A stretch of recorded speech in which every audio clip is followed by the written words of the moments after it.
O cheiro de café queimado e pão de queijo velho era o perfume da minha vida. Por 7 anos, ele se agarrou às minhas roupas, ao meu cabelo, à minha pele. Eu trabalhava na lanchonete Sabor da Esquina, um pequeno estabelecimento em Curitiba que parecia congelado no tempo. O vinil dos assentos estava rachado. A jukebox no canto não funcionava desde 2005. Mas os clientes de sempre não se importavam. Eles vinham pelo conforto familiar. Da mesma forma que eu vinha trabalhar todos os dias. Pelo conforto familiar de uma rotina que estava ajudando a construir um futuro. Não o meu futuro. O nosso futuro. O meu e o de Leonardo. Clara. A mesa 4 precisa da conta. E o seu Jorge no canto quer mais café, gritou Sofia, deslizando um prato de misto quente pela janela de serviço. Eu assenti, pegando a garrafa de café. Deixa comigo. Sofia era minha melhor amiga. Começamos a trabalhar aqui na mesma época. Ela era inteligente, engraçada e tinha um jeito de enxergar através das besteiras das pessoas, especialmente as minhas. Ela me observava agora enquanto eu enchia a xícara do seu Jorge. Meus movimentos automáticos. Eu podia sentir seus olhos nas minhas costas. Quando voltei ao balcão, ela estava encostada, limpando uma mancha que já estava limpa. Você parece exausta, disse ela. Não era uma acusação, apenas um fato. Noite longa, respondi, forçando um sorriso. O Léo estava estudando até tarde para as provas finais de residência. Eu estava fazendo fichas de estudo para ele. Sofia parou de limpar. Você estava fazendo fichas de estudo? Clara. Ele tem quase 30 anos. Ele não sabe fazer as próprias fichas de estudo? Eu me irritei. Minha defesa se inflamando instantaneamente. Ele estava exausto. Sofia tinha acabado de sair de um plantão de 36 horas no hospital. É o mínimo que eu podia fazer. Esta é a reta final. Em algumas semanas, ele será oficialmente o Dr. Leonardo Vance. Tudo isso terá valido a pena. Tudo isso o quê? Exatamente? Ela perguntou. Sua voz mais suave agora. Sua vida? Suas economias? Seu sonho de fazer faculdade de artes? Eu me encolhi. A menção à faculdade de artes foi um golpe baixo. Era um sonho que eu havia guardado em uma caixa empoeirada há 7 anos. Quando o Léo recebeu sua carta de aceitação para a faculdade de medicina da UFPR, não podíamos bancar os dois correndo atrás de um sonho. O dele era mais importante, mais concreto. Um médico poderia salvar vidas. Um artista apenas pinta. Pelo menos, era isso que eu dizia a mim mesma. É uma parceria, eu disse, com a voz firme. Quando ele vence, nós vencemos. Somos um time. Sofia apenas balançou a cabeça lentamente, seu rabo de cavalo escuro balançando. Um time deveria trabalhar junto. Parece que você é a única jogando. Amiga, ele é o craque do time. E você é todo o resto da equipe. Desde a pessoa que marca o campo até a que limpa os vestiários depois do jogo. Eu odiava quando ela estava certa. Ou, quando ela estava quase certa. Não era tão ruim assim. O Léo era amoroso. Ele era gentil. Ele estava apenas ocupado. A vida de um estudante de medicina. E depois de um residente. Era exaustiva. Era uma maratona de noites sem dormir. Pressão imensa e estudo sem fim. Ele não tinha tempo para as pequenas coisas. É aí que eu entrava. Eu cuidava do aluguel, das contas, das compras, da comida, da limpeza. Eu gerenciava nosso pequeno mundo para que ele pudesse se concentrar em conquistar o mundo maior. Naquela noite, nosso apartamento parecia silencioso e vazio. Léo havia ligado para dizer que estava preso no hospital, que um paciente importante teve uma complicação. Ele parecia cansado, distante. Não precisa me esperar acordada, ele disse. A voz chiando no telefone. Tudo bem. Eu te amo, sussurrei. Houve uma pequena pausa. Eu também, ele respondeu. E a linha ficou muda. Eu fiquei no meio da nossa pequena sala de estar. O silêncio me pressionando. O apartamento era uma coleção de móveis incompatíveis. A maioria de segunda mão. Mas estava limpo. Eu me certificava disso. Na parede, pendia um grande pôster de anatomia emoldurado que Léo usara em seu primeiro ano. Na época, achei que era uma peça de decoração romântica, um símbolo de sua jornada. Agora, parecia apenas clínico e frio. Passei a mão sobre o tecido gasto da poltrona. A poltrona dele. Uma revista médica estava aberta no assento. Eu a peguei. A página estava marcada. Um artigo sobre cirurgia cardiotorácica. O autor era um doutor. Monteiro. Heitor Monteiro. O chefe de cirurgia do hospital. Lembrei-me de Léo mencionando-o. Ele era uma lenda. Aparentemente. E sua filha, Isabela Monteiro, estava no mesmo programa de residência que Léo. Léo a mencionava muito. Na verdade, a Isabela tem uma mente diagnóstica incrível, ele havia dito algumas semanas atrás. Seus olhos brilhando com uma empolgação que eu não via há muito tempo. O pai dela é o Heitor Monteiro. Sabe, ela é brilhante. Todos querem estar na equipe dela. Na época, senti uma pontada de orgulho. Meu Léo estava trabalhando com os melhores e mais brilhantes. Ele pertencia a eles. Agora, um sentimento diferente se insinuou. Uma dúvida fria e rastejante. Eu a reprimi. Era feio. Eu estava sendo insegura. Léo estava apenas admirando uma colega talentosa. Era só isso. Para me distrair. Abri meu notebook e verifiquei nossa conta bancária. Os números estavam baixos. Como de costume. Meu salário inteiro da lanchonete ia direto para o aluguel e as contas. O pouco que sobrava ia para uma conta poupança separada que eu chamei de futuro do Dr. Vance. Era para as taxas de suas provas de residência. Para um terno novo para suas entrevistas. Para o depósito de um apartamento melhor assim que ele finalmente começasse a ganhar um salário de verdade. Ver o saldo, tão cuidadosamente construído a partir de centenas de turnos duplos e almoços pulados, geralmente me fazia sentir orgulhosa. Era a prova tangível da minha contribuição, do meu sacrifício. Naquela noite, apenas me fez sentir vazia. Fechei o notebook. As palavras de Sofia ecoaram em minha cabeça. E os seus sonhos? Clara? Por impulso, fui até o armário do corredor e tirei um grande portfólio de trás de casacos velhos e um aspirador de pó quebrado. Soprei uma camada de poeira da capa e abri o zíper. Dentro havia esboços, desenhos a carvão de rostos da lanchonete, aquarelas do pôr do sol sobre o Parque Barigui, um autorretrato que fiz aos 19 anos. Meus olhos arregalados com um futuro que parecia ilimitado. A garota no desenho era uma estranha para mim agora. Suas mãos não eram calejadas de carregar pratos quentes. Seu rosto não estava marcado por um cansaço permanente. Ela não conhecia o cheiro de café queimado. Ela cheirava a terebintina e esperança. Tracei o contorno de seu rosto. Uma onda de luto me atingindo com tanta força que quase me derrubou. Eu havia desistido dela. Eu havia desistido dela por um homem que mal tinha tempo para dizer "eu te amo" de volta. Uma chave girou na fechadura. A porta da frente rangeu ao abrir. Rapidamente fechei o portfólio e o enfiei de volta no armário. Bem a tempo de Léo entrar. Ele parecia um fantasma. Seu pijama cirúrgico estava amassado. Seu cabelo escuro estava uma bagunça. E havia olheiras roxas e profundas sob seus olhos. Oi, ele disse. A voz monótona. Oi, respondi, tentando parecer alegre. Noite difícil? Ele largou a mochila no chão com um baque. Você não faz ideia. Ele passou por mim. Foi até a cozinha e pegou uma garrafa de água da geladeira. Ele não me beijou. Ele não me tocou. Já fazia um tempo. Fiquei preocupada, eu disse. Seguindo-o. O paciente está bem?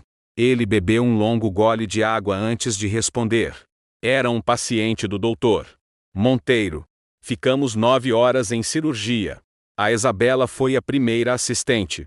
Ela foi incrível. Não vacilou um segundo. Lá estava aquele nome de novo. Isabela. Que ótimo, eu disse. Minha voz soando fraca para meus próprios ouvidos. Você também deve ter sido ótimo. Ele deu de ombros, evitando meu olhar. Fiz meu trabalho. Ele olhou ao redor da pequena cozinha, como se estivesse vendo pela primeira vez.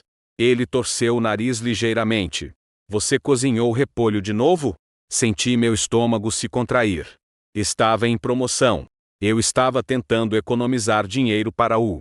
Eu sei, ele me interrompeu, levantando a mão. Para o futuro. Eu entendo. Clara. É que eu estou cansado de tudo cheirar a repolho. A crueldade do comentário, tão casual e impensada, doeu mais do que um insulto direto. Eu passei 1 hora fazendo uma refeição que ele nem estava aqui para comer, planejando-a cuidadosamente para se encaixar em nosso orçamento impossivelmente apertado. E tudo o que ele conseguia fazer era reclamar do cheiro. Desculpe, eu disse baixinho. Vou comprar um purificador de ar amanhã. Ele suspirou, o som cheio de um cansaço que parecia não ter nada a ver com o hospital. Tudo bem. Não se preocupe com isso. Vou tomar um banho e ir para a cama. Ele se afastou, deixando-me sozinha na cozinha com o cheiro persistente de repolho cozido e fracasso. Olhei para o único prato de comida que havia guardado para ele, coberto com plástico filme no balcão. Lentamente, peguei-o e raspei seu conteúdo na lata de lixo. As semanas seguintes passaram em um borrão de alegria forçada da minha parte e distância crescente da dele. Ele passou nas provas de residência. E eu fiquei em êxtase. Eu o abracei com força, dizendo o quão orgulhosa eu estava. Ele apenas sorriu fracamente e disse: É um alívio que tenha acabado. Não houve nós conseguimos. Não houve reconhecimento das inúmeras noites em que fiquei acordada com ele, fazendo perguntas até minha voz ficar rouca. Era a vitória dele. E apenas dele. O hospital ofereceu a ele uma vaga de residência em seu prestigioso programa de cirurgia geral. Era o melhor resultado possível. O auge de tudo pelo que eu havíamos trabalhado.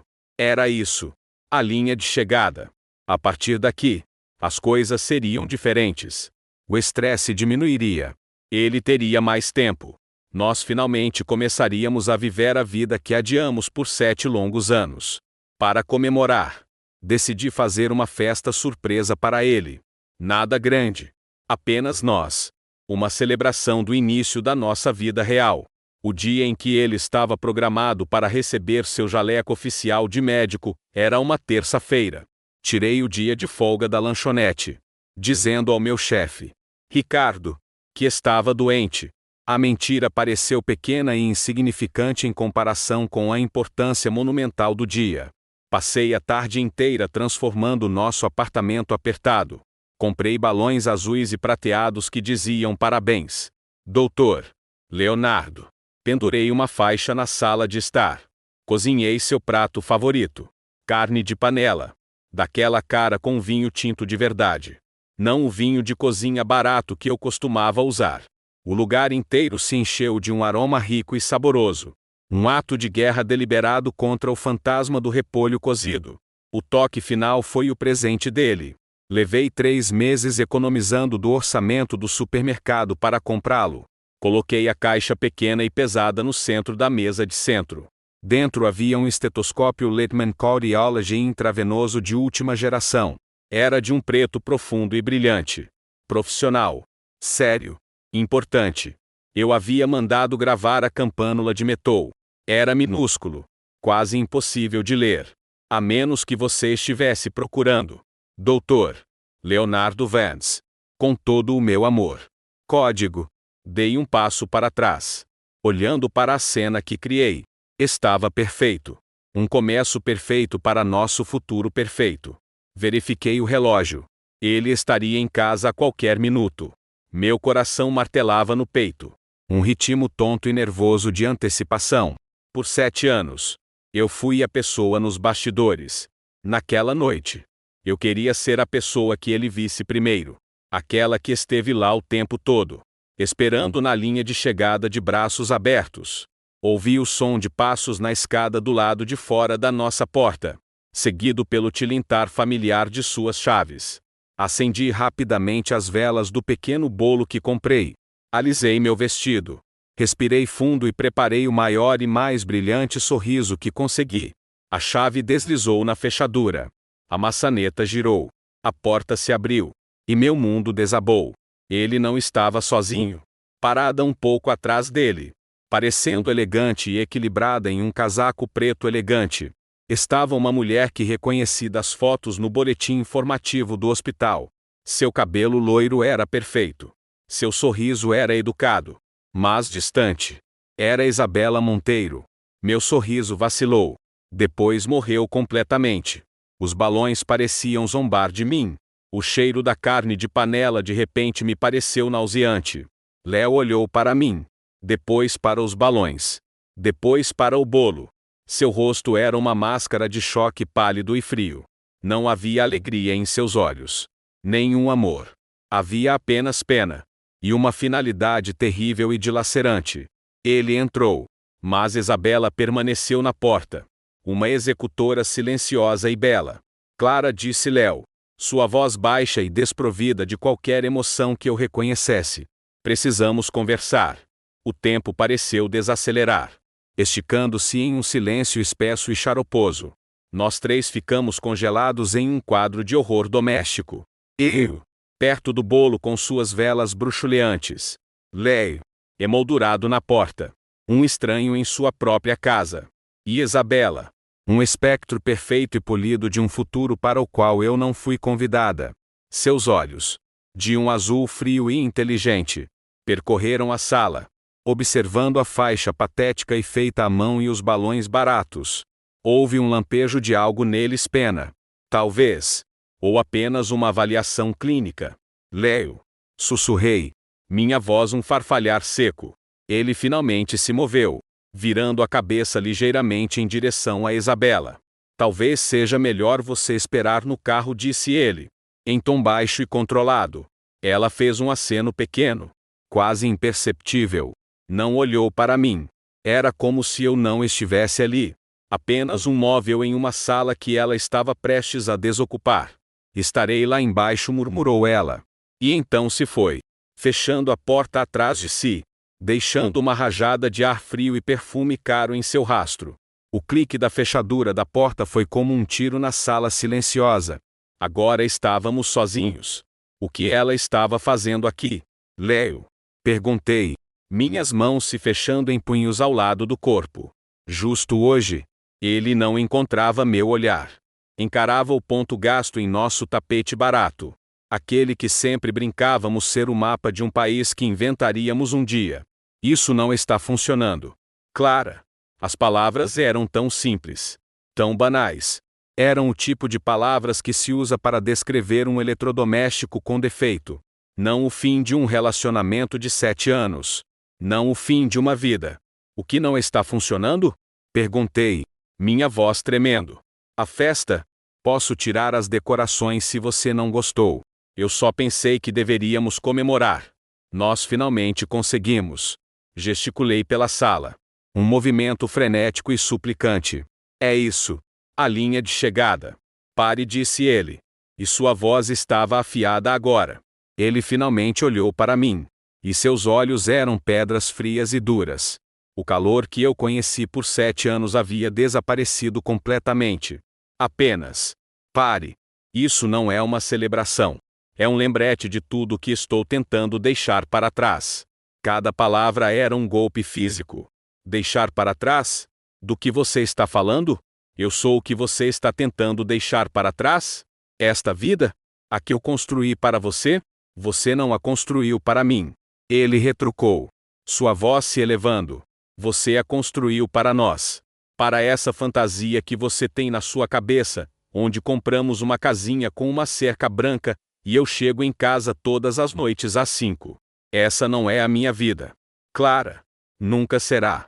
Lágrimas começaram a brotar em meus olhos, quentes e embaçando minha visão. Eu nunca disse que queria isso. Eu só queria você. Eu queria ser sua parceira. Ele soltou uma risada curta e amarga. Minha parceira? A Isabela é minha parceira. Nós falamos a mesma língua. Entendemos as pressões. A ambição. Quando falo sobre um procedimento de Whipple, os olhos dela brilham com curiosidade intelectual. O que você faz? Clara? Você pergunta se isso é um novo tipo de café. A condescendência em sua voz era sufocante. Ele estava distorcendo minhas tentativas de entender seu mundo, em prova da minha inadequação. Eu trabalho em turnos de 12 horas na lanchonete, para que você não precise se preocupar com o aluguel, eu disse. Minha voz falhando. Eu conto cada centavo para que você possa comprar seus livros. Eu coloquei todos os meus sonhos em espera pelos seus. Por 7 anos. Isso não conta para nada? Claro que conta, disse ele. Mas seu tom era desdenhoso. Ele começou a andar pela pequena sala. Seus movimentos agitados. Presos. E eu sou grato. Ok. Mas também é um peso. Eu não consigo respirar. Clara. Eu vou a esses eventos de caridade do hospital. Esses jantares com os chefes de departamento. E o que eu devo dizer? Esta é minha namorada. Clara. Ela gerencia uma lanchonete. Eles olham para mim. E depois olham para você. E eles não entendem. Você não se encaixa. Eu tenho tentado fazer você se encaixar no meu mundo. Mas é impossível. Somos de 2 mundos diferentes. O mundo girou em seu eixo. Ele tinha vergonha de mim. Depois de tudo. Depois de todos os sacrifícios. Ele tinha vergonha. O homem cujos pijamas cirúrgicos manchados eu lavava sem reclamar. O homem que eu abracei quando ele chorou após perder seu primeiro paciente. O homem cujo futuro eu tratei como mais sagrado que o meu. Tinha vergonha de mim. As lágrimas agora corriam livremente. Riachos silenciosos de ácido pelo meu rosto. Então é isso? 7 anos. E você está simplesmente jogando tudo fora porque eu não sou médica? Porque eu não sou. Ela. Ele parou de andar e ficou diante de mim. Parecia exausto. Mas era a exaustão de um homem que finalmente se livrou de um terrível segredo. Me desculpe, disse ele. As palavras eram automáticas. Sem sentido. Eu não queria que acontecesse assim. Eu não sabia que você estava fazendo tudo isso. Ele gesticulou vagamente para os balões. Mas é melhor assim. Um corte limpo. Um corte limpo. Como se 7 anos de vidas entrelaçadas pudessem ser cortados como um fio. Sem deixar pontas desfiadas. Sem feridas abertas. Eu te amo, sussurrei. Um último e desesperado apelo. Era a única arma que me restava. Pela primeira vez. Um lampejo de algo que parecia dor cruzou seu rosto. Ele estendeu a mão. Como se para tocar meu braço. Mas depois a deixou cair. O Léo que você ama não existe mais. Clara. Talvez nunca tenha existido. Ele se virou e caminhou em direção à porta. Minha mente gritava. Um uivo silencioso e primal. Não o deixe ir. Pare-o. Diga alguma coisa. Mas eu estava paralisada.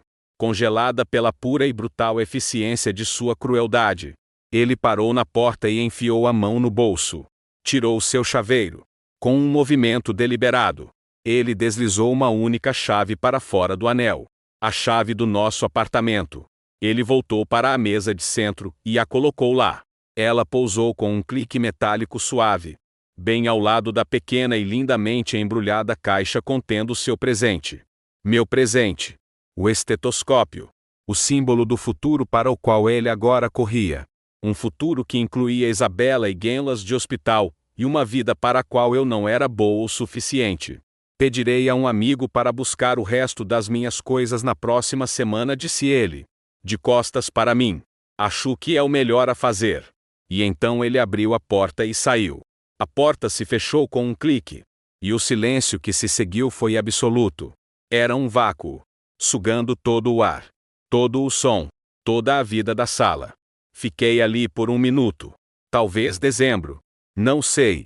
Meu corpo estava dormente. Uma casca oca. Meus olhos caíram sobre a chave. A chave que ele acabara de usar para deixar a si mesmo. E a Isabela. Entrarem em nossa casa. A chave que ele agora estava deixando para trás. Lentamente. Como uma velha. Caminhei até a mesa de centro. Meu olhar mudou da chave para o presente. Minhas mãos, ainda tremendo, alcançaram a caixa. Lutei com a fita. Meus dedos desajeitados e inúteis. Rasguei o papel e levantei a tampa. Lá estava. O estetoscópio preto e reluzente. Era pesado em minhas mãos. Um peso sólido e caro. Passei o polegar sobre a campânula, procurando a gravação. Inclinei-a em direção à luz da janela. As letras minúsculas brilhavam. Doutor Leonardo Vance. Com todo o meu amor. Código. Um som rasgou minha garganta. Um soluço gutural de agonia tão profunda que parecia estar me partindo em duas. Os 7 anos. Os sacrifícios. As fichas de estudo. O cheiro de repolho. A conta bancária vazia. O portfólio de arte empoeirado no armário, tudo desabou sobre mim em uma onda insuportável. Eu não era sua parceira. Eu era sua patrocinadora. Eu era uma conveniência. Um degrau de 7 anos do qual ele agora havia pisado firmemente, em direção a uma margem mais brilhante e promissora. E ele nem sequer olhou para trás. Meu luto se transformou em uma raiva incandescente. Meus olhos percorreram a sala. Os balões. Os estúpidos e alegres balões. Caminhei até o primeiro. Parabéns. E não apenas o estourei. Eu o apertei entre minhas mãos até que explodiu com um estrondo ensurdecedor. Depois o próximo. E o próximo. Bang! Bang! Bang! Cada som era um pequeno e satisfatório ato de destruição. Arranquei a faixa da parede, rasgando o médico sorridente de desenho animado ao meio. Marchei para a cozinha. Peguei a panela de carne sua favorita. A carne cara e despejei tudo na lata de lixo. Aterrissou com um baque úmido e nauseante. Finalmente, fiquei com o bolo. As velas haviam queimado, deixando pequenos rastros de cera colorida na cobertura branca. Encarei as palavras escritas em glacê azul. Estamos tão orgulhosos de você. Nós. Não havia mais nós. Havia apenas eu. Mergulhei minhas mãos diretamente no bolo, esmagando-o, destruindo as palavras, até que meus dedos estivessem cobertos de glacê pegajoso e minha raiva se dissolvesse de volta em soluços de cortar o coração. Deslizei pelos armários da cozinha até sentar no chão frio de linóleo. Uma bagunça de bolo e lágrimas. Esta era a minha celebração. Esta era a linha de chegada. Meu telefone estava no balcão. Minha mão, tremendo e coberta de glacê, conseguiu pegá-lo. Rolei pelos meus contatos até encontrar o nome dela. Sofia. Pressionei ligar. Ela atendeu no segundo toque. Ei, está se sentindo melhor? Ela perguntou. Sua voz alegre. Pronta para voltar à terra dos vivos e servir um pouco de café amanhã? Tentei falar, mas apenas um soluço engasgado saiu. Clara? Sua voz se aguzou instantaneamente com preocupação. Clara, o que há de errado? O que aconteceu? Ele se foi conseguir sussurrar. As palavras arranhando minha garganta crua. Sofia. Ele se foi. Houve um momento de silêncio chocado do outro lado da linha. Então, sua voz voltou, baixa e furiosa. Aquele filho da mãe. Eu sabia. Outra pausa. Onde você está? Você está bem? Estou em casa, chorei, olhando para os destroços da minha festa. Os destroços da minha vida. Eu não sei o que fazer. Não faça nada, disse ela. Sua voz firme. Comandante. Não se mova. Não limpe nada. Apenas fique no chão se precisar. Estou indo para aí. Chego em 10 minutos. A linha ficou muda. Deixei o telefone cair no chão ao meu lado. Puxei os joelhos para o peito, envolvendo-os com os braços. E fiquei ali no silêncio, cercada por balões estourados e o cheiro doce e enjoativo de bolo destruído. O choque estava começando a passar, substituído por uma dormência fria e aterrorizante. Ele se fora. E pela primeira vez em 7 anos, eu estava completa e totalmente sozinha. Sofia cumpriu sua palavra. 9 minutos depois, ela estava batendo na minha porta. Por um momento, não me movi do chão. O pensamento de me levantar, de encará-la, parecia uma tarefa impossível. Mas a batida era insistente. Um ritmo frenético que cortou meu torpor. Clara, abra a porta. Juro por Deus. Se você não abrir esta porta, eu vou arrombá-la. Eu me arrastei para cima. Meus membros pesados e pegajosos de bolo. Quando abri a porta, seu rosto era uma mistura de fúria e uma pena profunda e dolorosa. Seus olhos avaliaram meu estado, meu rosto manchado de lágrimas. minhas mãos cobertas de glacê, o apartamento destruído atrás de mim, e sua expressão endureceu. Amiga, ela suspirou. Não esperou por um convite. Ela passou por mim. Seu olhar varrendo os balões mortos e a faixa rasgada. Ela chutou um pedaço do bolo arruinado para fora de seu caminho. Ele não é apenas um filho da mãe, ela murmurou, sua voz tremendo de raiva. Ele é um monstro. Ela se virou para mim, e sua raiva se suavizou em um apoio puro e inabalável. Ela agarrou meu braço e me puxou gentilmente em direção ao banheiro. Vamos te limpar. Ela ligou o chuveiro, sem esperar que eu protestasse. Ajudou-me a tirar meu vestido arruinado e me guiou para debaixo do jato quente. A água lavou o glacê e as lágrimas, mas não conseguiu tocar a dor fria e oca no fundo do meu peito. Fiquei ali parada, deixando a água escorrer sobre mim, enquanto Sofia sentava na tampa do vaso sanitário fechada. Uma guarda silenciosa e firme. Naquela noite, ela não foi embora. Ela limpou os destroços da minha festa, jogando o último dos balões e a comida estragada em sacos de lixo. Não disse muito. Apenas trabalhou com uma determinação sombria e eficiente. Encontrou uma camiseta e shorts limpos para eu vestir. Me fez beber um copo de água e depois me levou para a minha cama. Ela me cobriu como se eu fosse uma criança. Tente dormir um pouco, disse ela, com a voz suave. Não consigo, sussurrei na escuridão. Toda vez que fecho os olhos, vejo o rosto dela. Ela sentou na beirada da cama por um longo tempo, sua mão repousando nas minhas costas. Um peso pequeno e quente em um oceano de frio. Os dias que se seguiram foram um borrão cinza e sem feições. O luto era uma névoa espessa que enchia meus pulmões e turvava minha visão. Eu me movia pela minha vida como um fantasma, assombrando as bordas da minha própria existência. Fui trabalhar na lanchonete porque precisava. O aluguel estava vencendo, e a metade de Léo não viria mais. Mas eu era inútil. Esquecia pedidos. Deixei cair uma bandeja de milkshakes. Os copos se quebrando no chão em um spray de doçura pegajosa que parecia uma zombaria da minha vida. Meu chefe, Ricardo, um homem amável e calvo, me chamou de lado. Clara, o que está acontecendo? Ele perguntou gentilmente. Você não é você mesma. Apenas balancei a cabeça, incapaz de formar as palavras. Me desculpe. Estou apenas cansada. Ele deve ter ouvido os rumores que já começavam a sussurrar pela cidade. Ele apenas deu um tapinha desajeitado no meu ombro. Faça uma pausa nos fundos quando precisar. O estoque se tornou meu refúgio. Eu me escondia entre prateleiras altas com latas gigantes de tomate e sacos industriais de farinha. E chorava.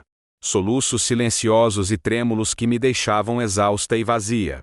Sofia tentou me arrastar para fora da minha miséria. Ela aparecia na minha porta com filmes e pizza. Tentava me fazer sair para uma caminhada, ir a um bar, fazer qualquer coisa que não fosse sentar no meu apartamento silencioso e meio vazio. Eu recusava todas as vezes. O esforço de fingir estar bem era demais para suportar. Você precisa comer. Clara, ela implorava, segurando uma fatia de pizza. Não estou com fome. Você não pode deixá-lo vencer. Você não pode deixá-lo te destruir. Mas eu já me sentia destruída. Sentia-me como um prédio que fora consumido pelo fogo. A fundação ainda estava lá, mas tudo dentro era apenas cinzas e escombros. Minhas noites eram as piores.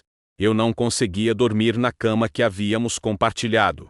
O cheiro dele se fora, mas sua ausência era uma presença física ao meu lado. Eu ficava acordada por horas. Minha mente um algoz implacável, reprisando cada memória feliz, cada promessa que ele já fez, e transformando-as em evidências da minha própria estupidez. E então descobri uma nova e mais refinada forma de tortura: as redes sociais. Eu ficava acordada até às 3 da manhã, a luz azul do meu celular iluminando meu rosto manchado de lágrimas, percorrendo a vida dele. Sua nova vida. Lá estava ele em um evento de gala do hospital, parecendo impossivelmente bonito em um smoking que eu nunca tinha visto antes. Isabela estava em seu braço, envolta em um vestido prateado cintilante, rindo para ele. Pareciam um casal poderoso de uma revista. Encontrei o perfil de Isabela. Era público. Era uma janela para o mundo que ele havia escolhido em vez de mim. Fotos da vasta propriedade de sua família no lago. Fotos de uma viagem de esqui para Aspen com outros médicos. Uma foto dela e de Léo, brindando com taças de champanhe em uma varanda com vista para as luzes da cidade. A legenda dizia, celebrando o fim de um capítulo e o início de um novo e lindo. Tinha sido postado 3 dias antes de ele terminar comigo. A dor era tão aguda, tão específica, que parecia que eu estava engolindo vidro. Ele não apenas me deixou. Ele estava planejando sua nova vida, enquanto eu ainda estava planejando nosso futuro. Enquanto eu fazia fichas de estudo e sopa de repolho, ele estava se apaixonando por outra pessoa. A mentira de tudo isso foi o que mais doeu. Cerca de uma semana depois que ele saiu, recebi uma mensagem de um número que não reconheci. Oi, Clara. Aqui é o Marcos, amigo do Léo. Ele me pediu para passar aí pegar as coisas dele. Amanhã à tarde estaria bom? Ele não veio pessoalmente. Claro que não. Isso teria exigido coragem. Uma confrontação com a bagunça que ele fez. Era mais fácil enviar um emissário, um estranho, para realizar a amputação final. Respondi com uma única palavra: quem? Marcos chegou no dia seguinte. Era um residente alto e magro, nervoso, que eu vagamente reconhecia de um piquenique do hospital há 2 anos. Ele não conseguia me olhar nos olhos. Oi, ele murmurou, mudando o peso de um pé para o outro na porta. O Léo fez uma lista. Ele me entregou um pedaço de papel. Era uma lista organizada, com marcadores de seus pertences, livros de anatomia, luminária de mesa, poltrona cinza, pôster de anatomia emoldurado. Era frio, transacional, como uma lista de embalagem para uma viagem. Afastei-me e o deixei entrar. Observei, dormente e distante, enquanto esse estranho desmontava minha vida. Ele embalou os livros de Léo em uma caixa de papelão. Desligou a luminária feia da parede. Ele e um amigo que trouxera com ele lutaram para manobrar a poltrona cinza, a poltrona dele para fora da porta. Sentei no sofá, abraçando uma almofada no peito, e apenas observei. Cada item que saía do apartamento levava uma memória consigo. Os livros que ele passou centenas de horas estudando. A luminária que iluminou suas noites tardias. A poltrona onde ele costumava sentar e me contar sobre seu dia. O último item da lista era o pôster de anatomia na parede. Era grande e pesado. Quando Marcos o tirou do gancho, deixou um retângulo limpo e desbotado na tinta amarelo pálido. Um contorno perfeito do que costumava estar lá. Um fantasma na parede. Quando terminaram, o apartamento parecia cavernoso e vazio. A sala de estar estava sem sua peça central. A estante tinha enormes lacunas, como dentes faltando. Marcos parou na porta, a última caixa em suas mãos. Isso é tudo, disse ele, ainda evitando meus olhos. Ele me disse para te dizer que te deseja o melhor. Eu quase ri. Era o sentimento mais patético, covarde sem sentido que ele poderia ter enviado. Apenas assenti, incapaz de falar. Marcos me deu um último olhar de pena, e depois foi embora. Eu estava sozinha novamente. Mas desta vez era diferente. Era final. Sua presença física estava completamente apagada. Tudo o que restava eram as coisas invisíveis. As memórias que se agarravam ao ar como partículas de poeira. Naquela noite, abri o armário e encontrei uma pequena caixa guardada na prateleira de cima. Era a minha caixa. Minha caixa do Léo. Dentro havia uma coleção dos nossos 7 anos. Canhotos de ingressos do nosso primeiro filme, um filme de terror terrível, que me fez rir em vez de gritar. Uma rosa seca e quebradiça do nosso primeiro aniversário. Um cartão postal que ele me enviou de uma conferência médica em São Paulo. Um punhado de tiras de fotos de cabine onde fazíamos caretas. Sentei no chão, cercada por esses fantasmas de papel, e chorei até não ter mais lágrimas. Chorei pela garota de 19 anos que se apaixonou por um garoto brilhante e ambicioso. Chorei pela mulher que desistiu de seus próprios sonhos para apoiar os dele. E chorei pela tola que acreditou que amor e sacrifício seriam suficientes. Porque no final, não foram. Nem de longe. As semanas se transformaram em um mês. E a névoa do luto, embora ainda presente, começou a se dissipar em alguns pontos. Eu conseguia ver as bordas da minha vida novamente, mas não reconhecia a paisagem. Meu mundo tinha sido tão pequeno, tão completamente centrado em Léo, que sem ele, eu estava perdida. Minha rotina inteira, meu propósito, havia desaparecido. Eu não ficava mais acordada até tarde, esperando ele chegar em casa. Não passava mais meus dias de folga lavando a roupa dele ou fazendo compras para suas comidas favoritas. Meu tempo era subitamente meu. E a vasta e vazia expansão dele era aterrorizante. Continuei meu trabalho na lanchonete. Um robô programado para uma única tarefa: anotar o pedido, entregar a comida, reabastecer o café, repetir. Os clientes de sempre, que me conheciam há anos como a garota do Léo, agora me tratavam com uma pena gentil e cautelosa. Eles me perguntavam como eu estava. Seus olhos cheios de uma bondade que parecia lixa em meus nervos em carne viva. Eu apenas sorria um sorriso apertado e frágil e dizia: estou bem. Obrigada. Antes de me apressar para longe. Uma tarde, uma chuva torrencial começou. Do tipo de tempestade súbita e violenta de Curitiba que deixa o céu de um roxo acinzentado. A lanchonete estava calma. Eu estava olhando pela janela, observando a chuva cair em lençóis, sentindo uma desolação que combinava com o tempo. Ricardo viu a expressão no meu rosto. Pode ir. Saia daqui. Clara, disse ele, desamarrando seu próprio avental. Eu dou conta. Vá para casa e descanse um pouco. Eu não queria ir para casa.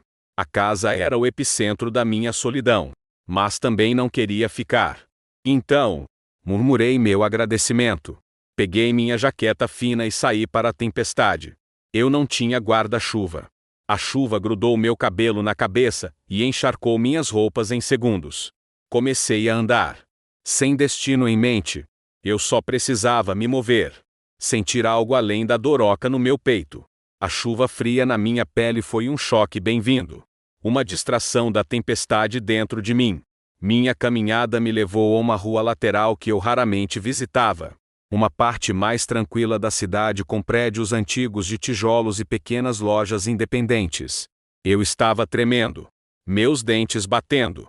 Quando a vi. Uma luz amarela e quente se derramava da vitrine de uma loja. A placa acima, pintada em uma caligrafia elegante e curvilínea, dizia: o sebo e o café. Abaixo, em letras menores, livros usados e café fresco. Eu nunca tinha entrado. Sempre me pareceu muito silencioso, muito intelectual para mim. Era um lugar para estudantes e professores, não para garçonetes de lanchonete. Mas a promessa de calor e abrigo era forte demais para resistir. Empurrei a pesada porta de madeira. Um pequeno sino anunciando minha chegada. E entrei. O ar era quente e cheirava maravilhosamente. Uma mistura rica e terrosa de papel velho, café sendo coado e algo doce, como canela. Estantes de livros se estendiam do chão ao teto, abarrotadas de livros de todos os tamanhos e cores. Era um labirinto de histórias. Um refúgio silencioso da tempestade lá fora. Alguns clientes estavam espalhados pelas poltronas aconchegantes, lendo, seus rostos iluminados por pequenas lâmpadas com abajures. Era pacífico. Um homem estava atrás de um balcão de madeira desgastado, polindo um par de óculos com um pano macio. Ele ergueu os olhos quando entrei. Tinha olhos gentis, da cor de mel quente, e um rosto calmo e pensativo. Seu cabelo escuro tinha alguns fios de cinza nas têmporas. E uma camisa de flanela desbotada estava enrolada até os cotovelos. Dia difícil para estar sem guarda-chuva, disse ele. Sua voz tão calma e quieta quanto a loja. Ele gesticulou para o cabideiro perto da porta. Pode pendurar sua jaqueta ali. Você parece que precisa de uma bebida quente. Por conta da casa. Eu estava com muito frio e muito miserável para discutir. Obrigada, murmurei, pendurando minha jaqueta pingando. Chá? Café? Chocolate quente? Ele perguntou, já se virando para a máquina de expresso atrás dele. Um chá seria bom, eu disse. Enquanto ele trabalhava. Seus movimentos eram eficientes e graciosos. Me peguei estudando-o. Percebi que já o tinha visto antes. Às vezes, ele ia à lanchonete para o café da manhã. Sempre sentado sozinho em uma cabine perto da janela. Um livro aberto ao lado do prato. Ele era sempre educado. Sempre deixava uma boa gorjeta. Mas nunca puxava conversa. Ele era apenas uma figura quieta e solitária. Ele colocou uma caneca fumegante no balcão na minha frente. Chá Earl Grey. Espero que goste. Está perfeito. Obrigada. Envolvi minhas mãos frias na caneca, deixando o calor penetrar em meus dedos. Sou a Clara, eu disse. Sem saber por quê. Eu não oferecia meu nome a um estranho há anos. Ele sorriu. Um sorriso pequeno e genuíno que fez seus olhos se enrugarem nos cantos. Eu sei. Sou o Mateus. Você sabe quem eu sou? É uma cidade pequena, disse ele com um leve encolher de ombros. E você é uma figura carimbada no sabor da esquina. Eu geralmente sou o cara com o livro na cabine 4. Senti um rubor subir pelo meu pescoço. Certo. Me desculpe. Eu. Não se desculpe, ele interrompeu gentilmente. Seu trabalho é me trazer café. Não memorizar a história da minha vida. Ele se encostou no balcão. Sua postura relaxada e não ameaçadora. Então, Clara do sabor da esquina. O que te traz ao meu humilde estabelecimento no meio de um dilúvio? Eu não sabia como responder. A verdade parecia pesada demais. Bagunçada demais para despejar em um quase estranho. Mas sua presença calma era desarmante. Ele não estava me olhando com pena. Apenas com uma curiosidade simples e aberta. Eu estava apenas andando, eu disse. Olhando para o meu chá. Tentando. Não sei. Pensar. Este é um bom lugar para pensar, disse ele. Às vezes. As histórias nas prateleiras são tão altas que abafam as da sua própria cabeça. Olhei para ele. Surpresa com sua percepção. Era exatamente assim que eu me sentia. Minha própria história era um disco arranhado. Tocando a mesma música dolorosa repetidamente. Ficamos em um silêncio confortável por um momento. Ele não me pressionou por mais informações. Apenas me deixou ser. Fiquei sabendo sobre você, e o Léo, disse ele finalmente. Sua voz suave. Quase hesitante. Sinto muito. É uma coisa difícil de passar. Preparei-me para os clichês de sempre. Você está melhor sem ele. Há outros peixes no março. Mas ele não disse nada disso. Ele apenas reconheceu minha dor. De forma simples e direta. É, eu disse. Com a garganta apertada.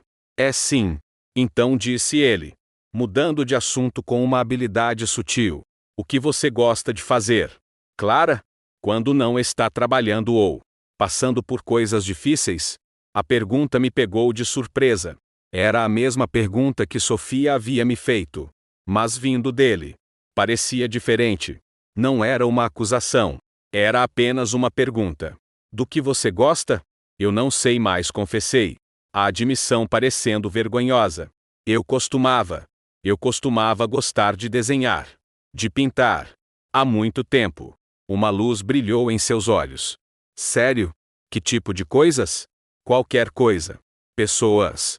Principalmente. Paisagens. O que eu via? O que aconteceu? Ele perguntou. Dei de ombros. A velha e familiar desculpa pronta na língua. A vida. Meu namorado estava na faculdade de medicina. Era caro. Eu tinha que trabalhar. Não havia tempo para hobbies. Ele assentiu lentamente. Seu olhar pensativo. Ele não disse, você deveria ter arranjado tempo. Ele não me julgou. Ele apenas ouviu. Bem, disse ele após um momento. Tempo é algo que você parece ter agora.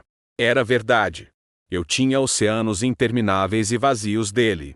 Ele saiu de trás do balcão e gesticulou em direção a um canto pequeno e tranquilo da loja. Lá, em um cavalete, estava uma tela meio acabada. Era uma pintura da mesma rua em que estávamos. Renderizada em óleos suaves e melancólicos que capturavam perfeitamente a sensação de uma tarde chuvosa. Ao lado, na parede, Havia várias outras pequenas pinturas à venda, um retrato de um velho, um estudo de um vaso de girassóis. Uma artista local traz essas aqui, ele explicou. Ela diz que pintar é a única coisa que a mantém sã. Ele olhou das pinturas para mim. Um talento como esse não deveria ser esquecido. Clara. Não deveria ser guardado em uma caixa. Minha respiração falhou. Como ele poderia saber? Como ele poderia saber sobre o portfólio empoeirado que eu mantinha escondido no meu armário? Um santuário secreto para uma pessoa que eu costumava ser? Foi apenas uma frase. Um palpite de sorte. Mas me atingiu com a força de uma profecia. A chuva começou a diminuir lá fora. A tempestade se suavizando para uma garoa constante. Meu chá havia acabado. Eu sabia que deveria ir. Obrigada pelo chá, eu disse, colocando a caneca vazia no balcão. E Pela. Conversa. A qualquer hora, disse ele. A tempestade vai passar. Elas sempre passam. Ele estava falando do tempo. Mas nós dois sabíamos que não era só isso. Caminhei para casa no crepúsculo cinzento. O ar lavado pela chuva. As palavras de Mateus ecoavam em minha mente. Um talento como esse não deveria ser esquecido. Não deveria ser guardado em uma caixa. Quando voltei para o meu apartamento, ele parecia diferente. Menos vazio. Menos como uma tumba. Parecia um espaço. Uma tela em branco. Pela primeira vez em mais de um mês. Não liguei a transmissão vertical para fazer barulho. Não rolei pelo meu celular, procurando por dor. Em vez disso, caminhei até o armário do corredor. Tirei os casacos velhos, o aspirador quebrado, e do fundo, recuperei o portfólio preto e empoeirado.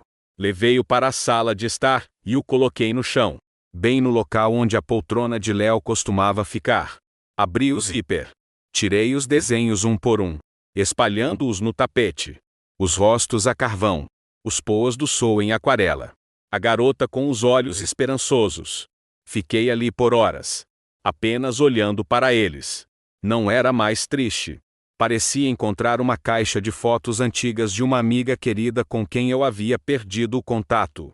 Uma amiga que eu desesperadamente queria conhecer novamente. Naquela noite. Pela primeira vez desde que Léo foi embora. Dormi a noite inteira. E não sonhei com ele. Sonhei com cores. Na manhã seguinte, acordei com um sentimento que não experimentava há muito tempo, um vislumbre de propósito. Não era um fogo crepitante, apenas uma faísca minúscula e frágil. Mas era o suficiente. Depois do meu turno na lanchonete, não fui direto para casa. Caminhei até a única loja de materiais de arte da cidade. Era uma loja pequena e empoeirada em que eu não entrava desde que era adolescente. O cheiro de tintas a óleo e terebintina me atingiu no momento em que abri a porta. Um aroma tão familiar e tão profundamente sentido que fez meu peito doer com uma estranha mistura de nostalgia e arrependimento. Comprei um pequeno conjunto de tintas aquarela, um bloco de papel grosso e texturizado, e alguns pincéis. A compra pareceu ao mesmo tempo imprudente e essencial. Foi o primeiro dinheiro que gastei comigo mesmo em algo que não era uma necessidade como aluguel ou mantimentos em 7 anos. De volta ao meu apartamento, limpei a pequena mesa da cozinha. Minhas mãos tremendo ligeiramente. Coloquei o papel, as tintas, a pequena paleta de plástico. Enchi um copo com água. Por um longo tempo, apenas encarei a página branca em branco. Era intimidante. E se eu tivesse esquecido como fazer? E se a garota com os olhos esperançosos tivesse ido embora para sempre? Pensei nas palavras de Mateus, apenas comece. Então eu comecei. Mergulhei o pincel na água. Depois em uma tinta azul profunda. Toquei o pincel no papel. A cor floresceu, espalhando-se pela superfície texturizada. E assim, algo dentro de mim se destravou. Pintei por horas. Não tentei criar uma obra-prima. Apenas deixei as cores fluírem. Pintei à vista da janela da minha cozinha os galhos nodosos do velho ipê. O céu cinzento. Pintei uma xícara de café. O vapor subindo em espirais. Os movimentos pareceram enferrujados no início. Minha mão insegura. Mas lentamente. A memória muscular voltou. A dança familiar do pincel no papel. Da água e do pigmento. Começou a parecer como voltar para casa. Quando finalmente parei, minhas costas estavam rígidas e meus dedos manchados de tinta. 3 pinturas acabadas estavam sobre a mesa. Não eram perfeitas. Eram simples. Um pouco desajeitadas. Mas eram minhas. Eu havia criado algo do nada. Em uma vida que parecia definida por perda e destruição. Era um sentimento profundo e poderoso. Pintar se tornou meu ritual.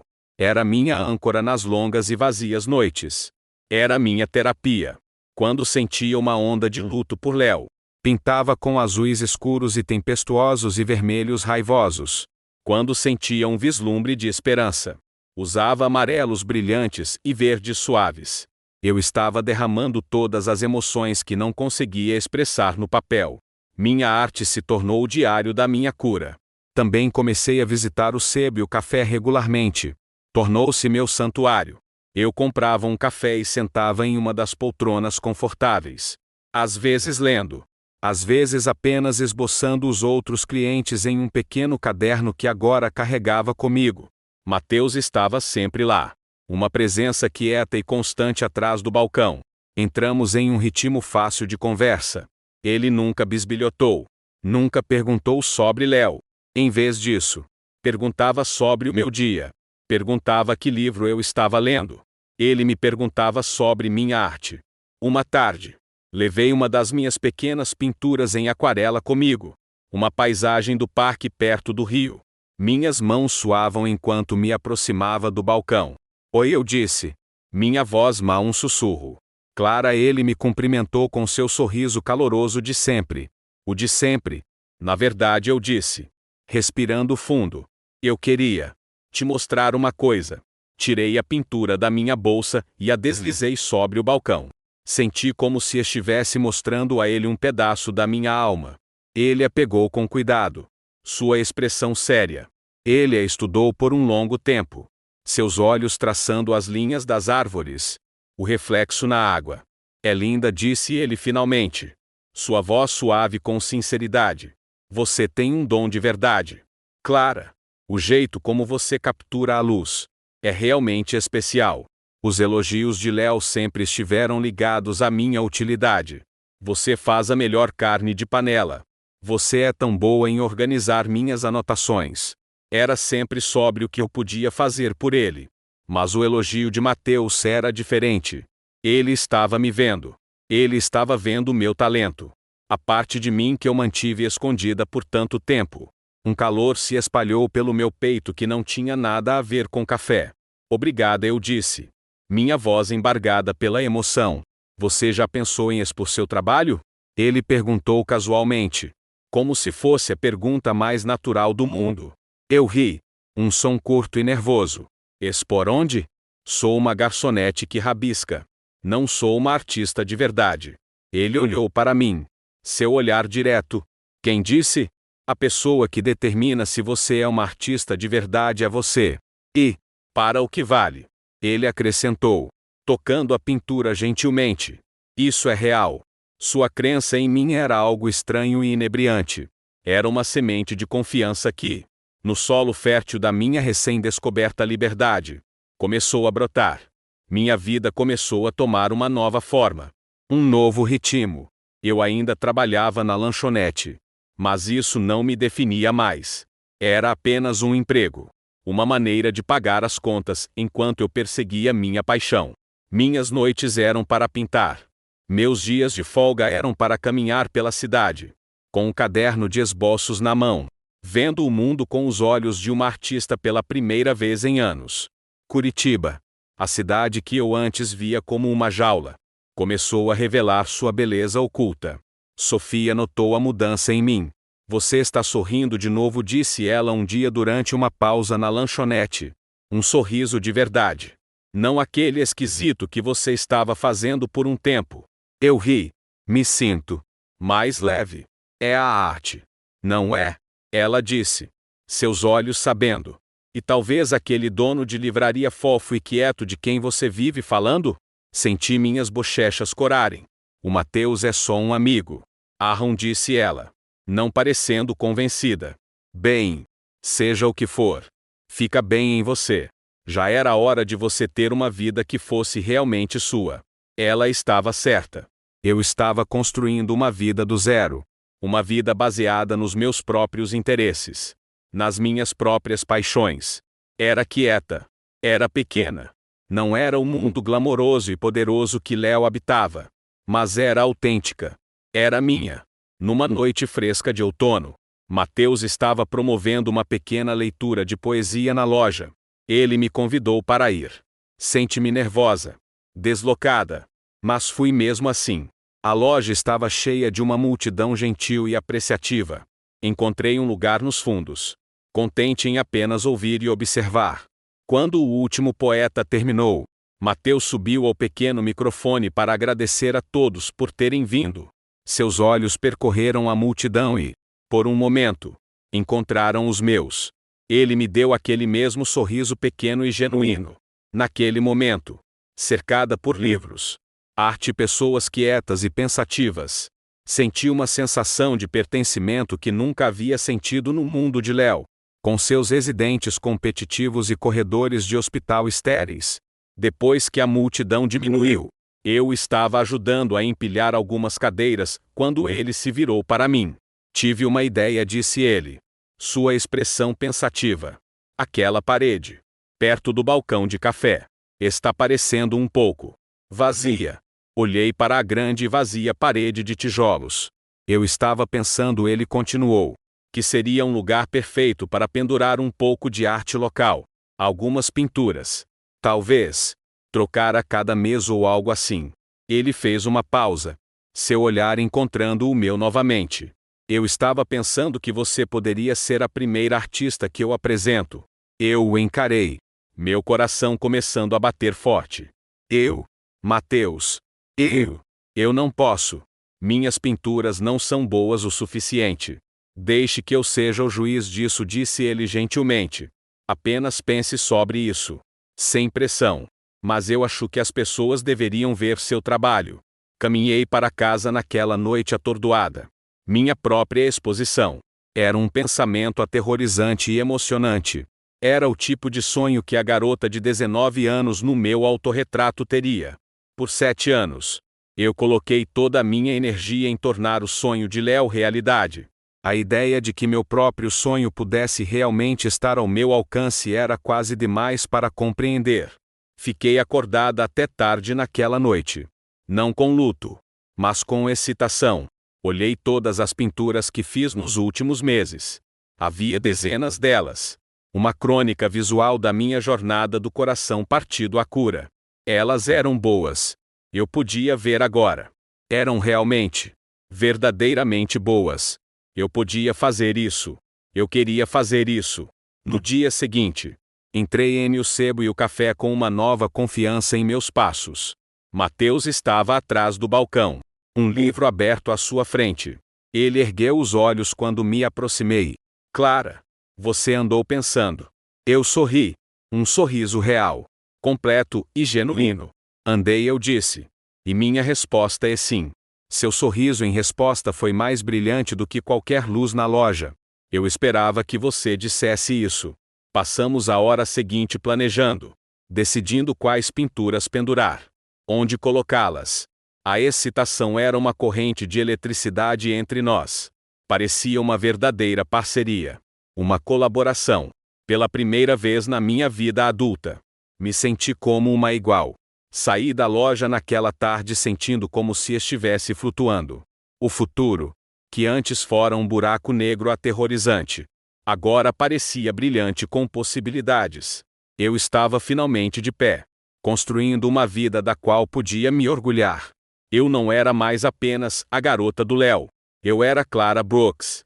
Eu era uma artista. E eu estava feliz. Era uma felicidade frágil. Eu sabia. Mas era real. E enquanto eu caminhava para casa, o sol poente pintando as folhas de outono em tons brilhantes de ouro e vermelho, senti uma profunda sensação de paz. Eu havia sobrevivido à tempestade. O pior havia passado. Ou assim eu pensava. As 2 semanas seguintes foram algumas das mais felizes que eu conseguia me lembrar. Minha vida tinha um novo centro de gravidade. em vez de girar em torno das necessidades de Léo. Meus dias agora eram estruturados em torno da minha arte. Passei cada momento livre pintando, me preparando para a minha pequena exposição em O Sebo e o Café. O prazo iminente me deu um foco que eu não tinha há anos. Eu não estava mais apenas pintando para afastar minha tristeza. Eu estava pintando em direção a um futuro. Mateus era meu parceiro silencioso nesta empreitada. Ele instalou iluminação profissional de galeria ao longo da parede de tijolos. Me consultou sobre quais molduras ficariam melhores e tratou minhas aquarelas com a reverência de um curador de museu. Sua crença silenciosa e inabalável em mim era o andaime que sustentava minha frágil nova confiança. Havia uma conexão não dita crescendo entre nós. Uma corrente suave de respeito mútuo e afeição que era tão reconfortante quanto o ar quente e com cheiro de livro de sua loja. Eu estava finalmente começando a me sentir inteira novamente. A ferida aberta deixada por Léo estava começando a cicatrizar. Ainda estava lá, um ponto sensível na minha memória. Mas não doía mais a cada respiração. Eu conseguia passar um dia inteiro sem pensar nele. Às vezes, até 2. Então, em uma tarde de quinta-feira, Sofia estilhaçou meu pacífico novo mundo. Eu estava atrás do balcão na lanchonete, limpando a superfície de aço inoxidável, cantarolando para mim mesma. A correria do almoço havia acabado.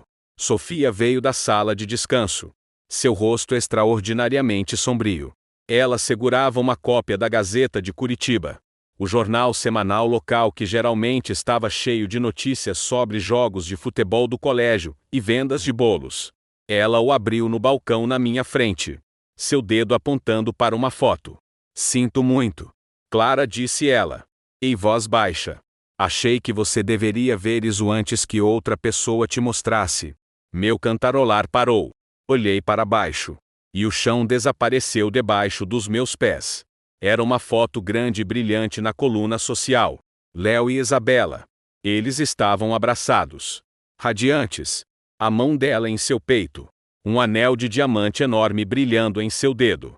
Pareciam radiantes, triunfantes e impossivelmente perfeitos. Ele usava o mesmo smoking que eu vira em suas fotos nas redes sociais. Ela estava em um vestido branco deslumbrante. Pareciam que pertenciam ao topo de um bolo de casamento. Mas foi a manchete acima da foto que sugou o ar dos meus pulmões. "Casal de ouro da medicina anuncia noivado, doutor. Leonardo Vance se casará com a doutora Isabela Monteiro. Noivos." A palavra ecoou no silêncio súbito e ensurdecedor da minha mente. Noivos. Meu sangue gelou. Li o artigo que acompanhava. Meus olhos percorrendo as linhas de prosa alegre e elogiosa em um borrão de incredulidade. Falava sobre a paixão compartilhada deles pela medicina. Suas carreiras brilhantes. Mencionava o pai dela, o estimado doutor Heitor Monteiro, e como ele estava encantado em receber Léo em sua proeminente família local. Detalhava seus planos para um casamento luxuoso no próximo verão na propriedade da família Monteiro, à beira do lago. Era um conto de fadas. Um conto de fadas perfeito e lindo, construído diretamente sobre as ruínas da minha vida. "Clara?" A voz de Sofia era um som distante, vindo de muito longe. "Você está bem?" Não consegui responder. Senti uma calma estranha e desapegada se instalar sobre mim. O tipo de quietude sinistra que vem no olho de um furacão. A dor era tão imensa, tão avassaladora, que meu corpo simplesmente desligou. Estava além das lágrimas. Foi uma implosão profunda e interna. Eu havia acreditado tolamente que o pior havia passado.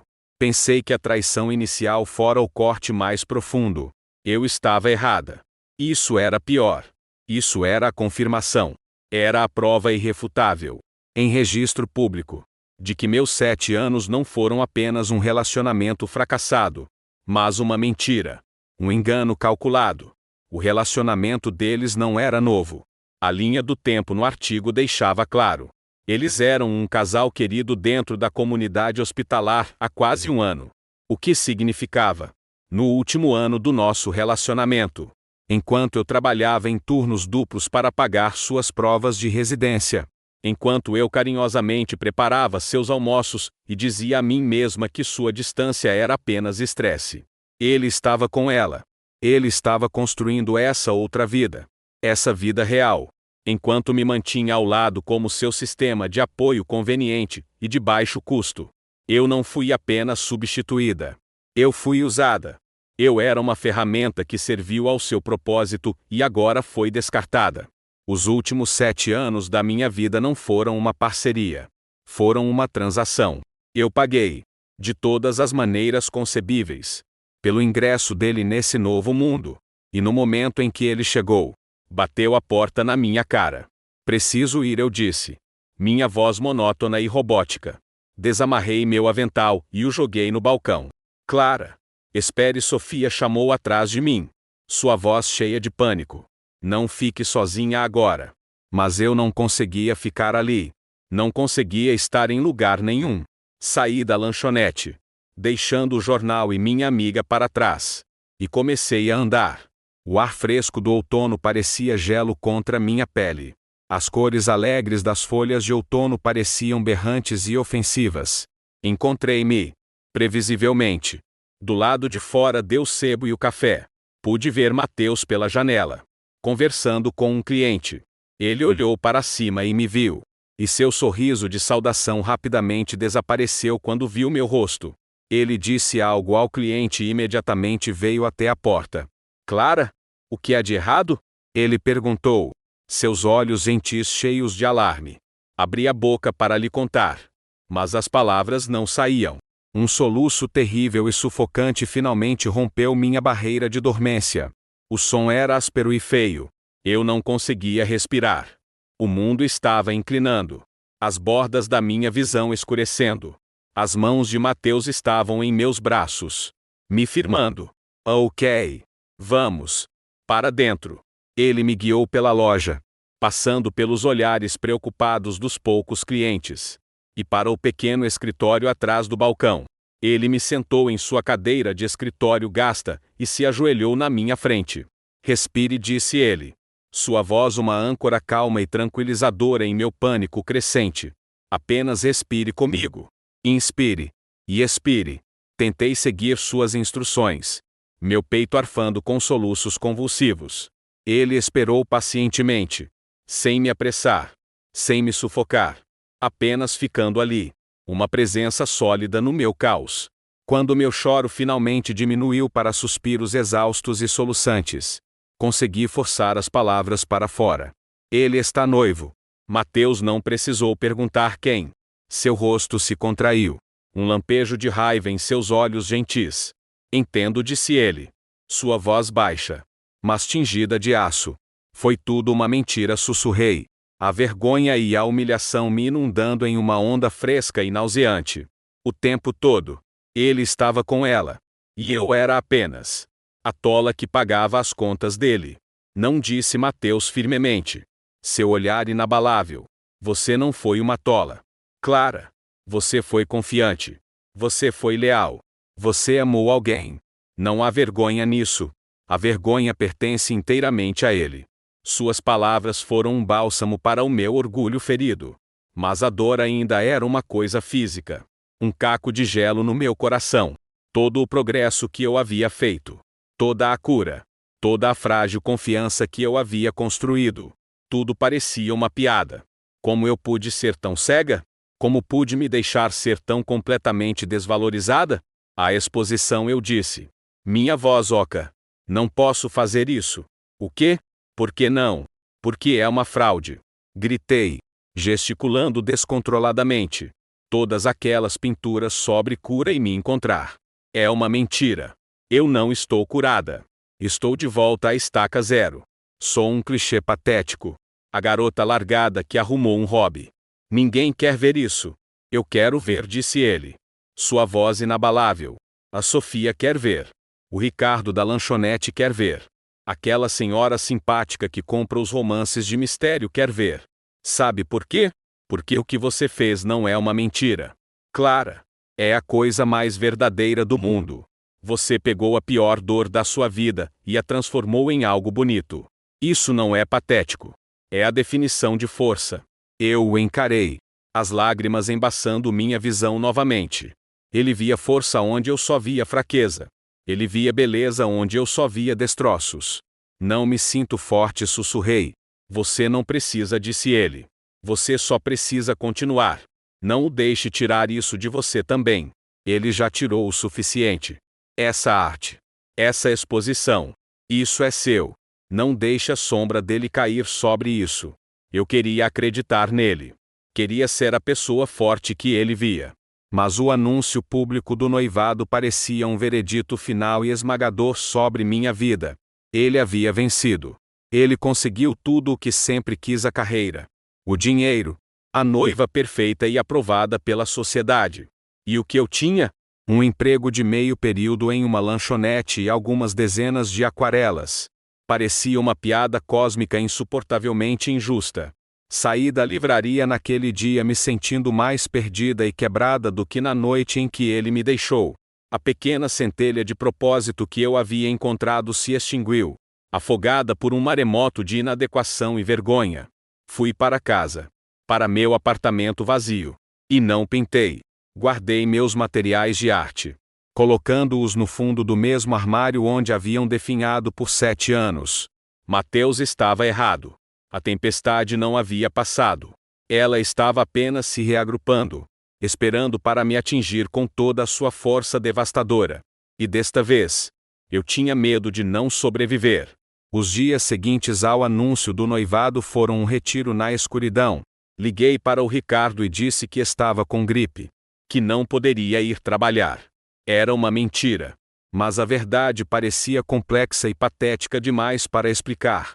O pensamento de encarar os olhares de pena dos clientes de sempre, de ter que conversar fiado sobre café e pão na chapa, era insuportável. Eu precisava ser invisível. Meu apartamento, que começara a parecer um santuário, tornou-se novamente minha prisão. Fechei as cortinas, bloqueando a luz do sol de outono, e vivi em um crepúsculo perpétuo. Eu não pintei. O cavalete no canto parecia zombar de mim. Um monumento a uma esperança tola e fugaz. Meus materiais de arte estavam de volta ao armário, enterrados sob o peso do meu fracasso. As palavras de Mateus sobre força ecoavam em minha mente, mas pareciam um idioma estrangeiro que eu não conseguia entender. Força era para outras pessoas. Eu estava apenas quebrada. Sofia passava lá todos os dias. Trazia mantimentos que eu não comia e filmes que eu não assistia. Sentava-se comigo na penumbra, às vezes conversando, às vezes sendo apenas uma presença silenciosa e reconfortante. Você não pode ficar aqui para sempre, disse ela gentilmente no terceiro dia, tentando me fazer comer uma colher de sopa. Por que não? Murmurei, virando o rosto. Não há nada para mim lá fora. Assim, ela insistiu. Há uma vida inteira lá fora que não tem nada a ver com ele. Você estava começando a construir lá. Clara, não pare agora. Era uma fantasia. Sofia, eu estava brincando de ser artista. Mas não sou. Sou apenas a ex-namorada. Essa é toda a minha identidade nesta cidade. Até as ligações de Mateus iam para a caixa postal. Ele deixava mensagens quietas e encorajadoras. Só para saber como você está.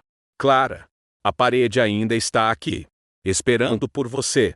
Me ligue se precisar de qualquer coisa.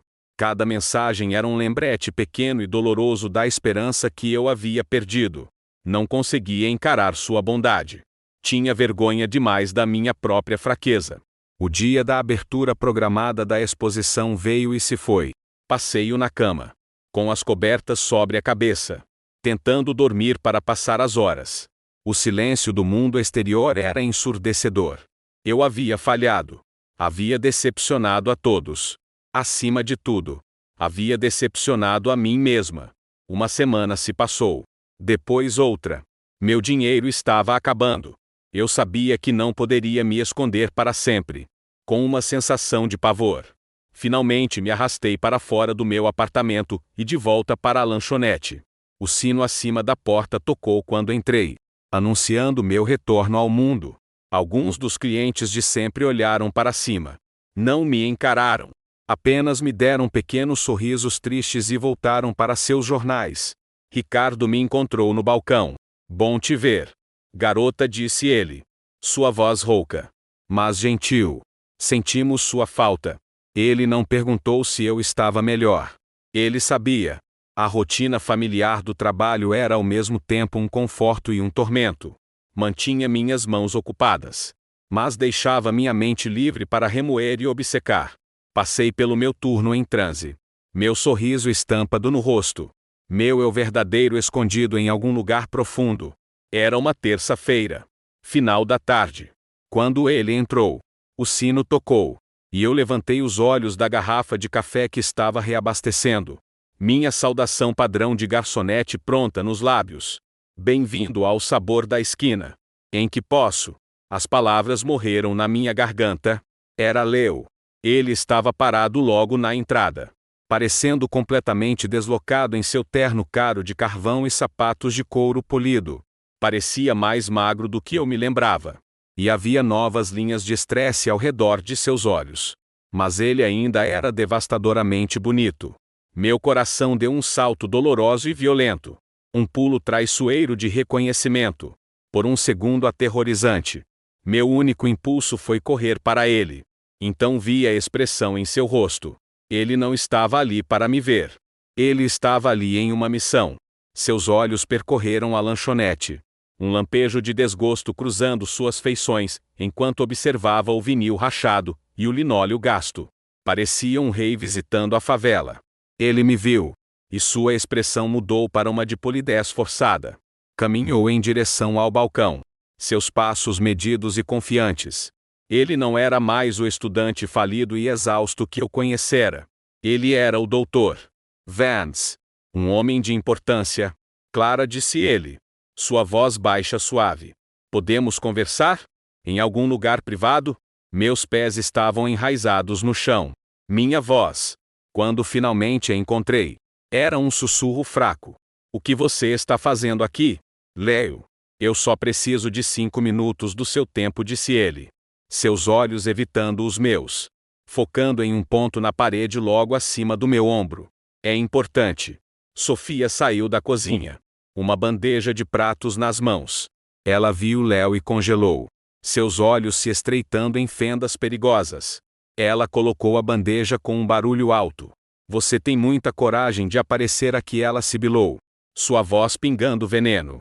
Sofia, por favor, eu disse, colocando a mão em seu braço. Essa era a minha luta. Levei Leo para o estoque dos fundos. O lugar onde eu havia chorado tantas lágrimas por ele. A ironia não me passou despercebida. A pequena sala sem janelas estava cheia do cheiro familiar de água sanitária e temperos a granel. Encostei-me em uma pilha de latas de pêssego em calda, cruzando os braços sobre o peito, criando uma barreira física entre nós. O que você quer? Ele parecia desconfortável, fora de seu elemento. Olha, eu sei que isso é estranho, ele começou. Estranho? Eu o interrompi. Uma bolha de riso histérico subindo na minha garganta. Estranho é encontrar um antigo professor no supermercado. Isso é outra coisa completamente diferente. Ele suspirou, passando a mão pelo cabelo perfeitamente penteado. Ok. Você está certa. Eu sei que você está com raiva. Você tem todo o direito de estar. Eu não estou com raiva. Leo, eu disse. E o assustador era que era verdade. A raiva havia se consumido, deixando para trás um vazio frio e duro. Estou apenas cansada. Então, por favor, apenas diga o que veio dizer e vá embora. Ele respirou fundo, como um homem prestes a mergulhar em água gelada.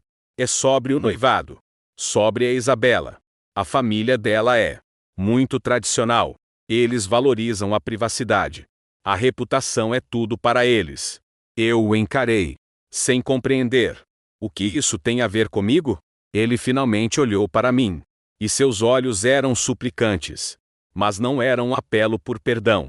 Era um apelo por um favor. Eles sabem que ficamos juntos por muito tempo. A Isabela teve que contar. E eles estão preocupados. Que nosso passado possa se tornar fonte de fofoca. Que você possa dizer coisas. O sangue sumiu do meu rosto. Sente-me tonta. Ele não estava ali para se desculpar. Não estava ali para explicar. Ele estava ali para comprar meu silêncio. Ele estava ali para gerenciar suas relações públicas. Dizer coisas? Repeti. Minha voz perigosamente baixa. Que tipo de coisas? Léo. A verdade? Você quer dizer a verdade? Que eu te sustentei por 7 anos? Que você estava saindo com ela enquanto ainda morava comigo? Que você me largou 2 semanas depois que eu paguei pelas suas provas de residência? Essa verdade? Ele se encolheu a cada palavra. Como se eu o estivesse golpeando fisicamente. Não é tão simples. Clara. As coisas ficaram complicadas. Não. É simples sim, contrapus. Minha voz ganhando força. Alimentada por uma fúria súbita e glacial. Você me usou. E agora está preocupado que sua nova, rica e importante família descubra que seu genro premiado tem um segredinho sujo em seu passado. Uma garçonete de uma lanchonete engordurada que sabe exatamente que tipo de homem ele realmente é. Isso não é justo, ele protestou. Sua voz se elevando em frustração. Eu me importava com você. Se importava? Retruquei. Quando? Entre as mentiras? Entre os encontros com sua futura noiva? Quando exatamente aconteceu essa importação? Léo. Parece que eu perdi. Ele não tinha resposta. Apenas ficou ali, parecendo encurralado. E naquele momento, eu o vi pela primeira vez com uma clareza perfeita e devastadora. O amor que eu sentira por ele. O luto. O coração partido, tudo evaporou. Tudo o que eu via era um homem fraco, egoísta e profundamente patético. Um covarde. Eu vim aqui para te pedir, como uma cortesia, para ser discreta, disse ele. Sua voz rígida agora. Seu charme substituído por uma fria arrogância. Pelo bem de todos. Não há necessidade de trazer tudo isso à tona novamente. Está no passado. Vamos deixar assim. Era isso. Meu momento de escolha. Eu poderia ser a garota quieta e concordante que ele esperava que eu fosse. A garota que assentiria e aceitaria seu destino. Que engoliria sua dor para proteger a reputação dele. A garota que eu fui por 7 anos. Ou eu poderia ser outra pessoa. Pensei em Mateus, me dizendo que eu era forte. Pensei nas minhas pinturas, escondidas no armário. Pensei nos 7 anos que eu havia doado. Endireitei-me, descruzando os braços. Olhei-o diretamente nos olhos e, pela primeira vez, não me senti menor que ele. Senti-me mais alta. Não, eu disse. A palavra foi baixa, mas encheu a pequena sala com um poder inabalável. Ele piscou. Confuso. Não? Como assim? Não? Eu quero dizer. Não, repeti. Minha voz clara e firme. Meus 7 anos não são o seu segredo sujo para ser varrido para debaixo do tapete. Minha história não é um inconveniente para a sua vida perfeita. É a minha vida. Aconteceu. E eu não serei silenciada por você ou pela poderosa família da sua noiva. Eu não vou mais me fazer pequena só para te deixar confortável. Ele me encarou, a boca ligeiramente aberta. Estava vendo uma mulher que não reconhecia. Uma mulher que eu estava apenas começando a conhecer. Você tem a sua vida. Léo, continuei. Minha voz calma, desprovida da emoção que me atormentou por meses. Vá vivê-la. Mas nunca, nunca mais volte aqui e me peça para esconder meu passado para proteger seu futuro. Agora, tenho clientes para atender. Então preciso que você vá embora. Virei-me e caminhei até a porta. Minha mão na maçaneta. Não esperei por sua resposta. Não me importava qual fosse. Abri a porta e voltei para a lanchonete, deixando-o sozinho entre as latas gigantes de pêssego. Não olhei para trás. Eu sabia, com uma certeza que se instalou fundo nos meus ossos, que nunca mais precisaria olhar para trás. Ele estava no meu passado.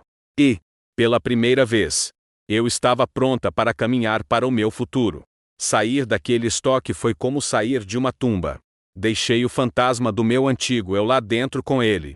Ao voltar para o espaço familiar e bem iluminado da lanchonete, o mundo parecia diferente. Mais nítido. Mais claro. Sofia esperava ansiosamente perto da máquina de café.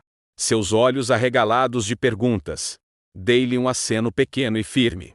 Uma onda de alívio passou por seu rosto.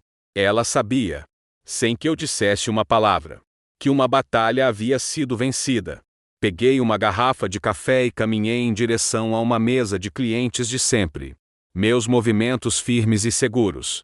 Pude sentir a presença de Léo atrás de mim, enquanto ele atravessava a lanchonete e saía pela porta.